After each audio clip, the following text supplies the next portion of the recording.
The Princess and the Pea. Stories are the best way to learn English, making language, learning fun and engaging. Through stories, you can improve your English skills, boost your vocabulary, and enhance your comprehension. Once upon a time, there was a prince, searching for a princess to make her his bride. He searched high and low, across the kingdom, looking for a true princess, one that would impress his mother, the queen. Alas, his wanderings were fruitless because, although there were plenty of princesses around, something was always never quite right.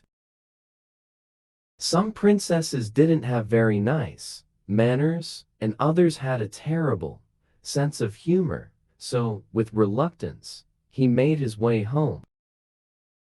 After returning to his castle, empty-handed, one night, a girl claiming to be a true princess turned up at the door, in the midst of a raging storm.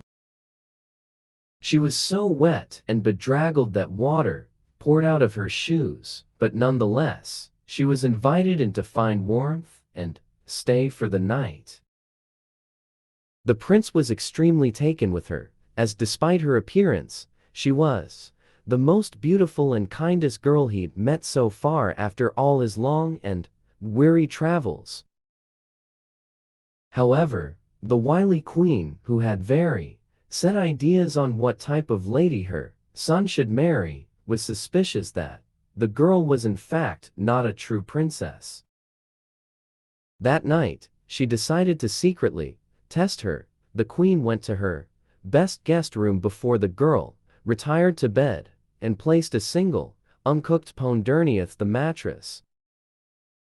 Not quite yet satisfied, she then piled on top another 20 soft mattresses, all made of the finest goose feathers.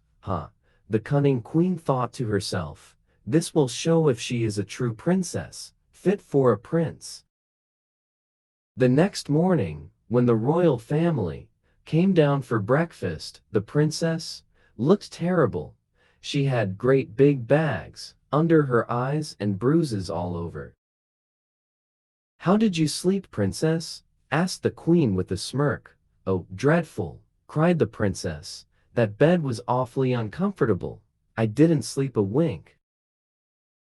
And with that, the princess had proven her nobility. The pea was put in a museum to be admired by the masses.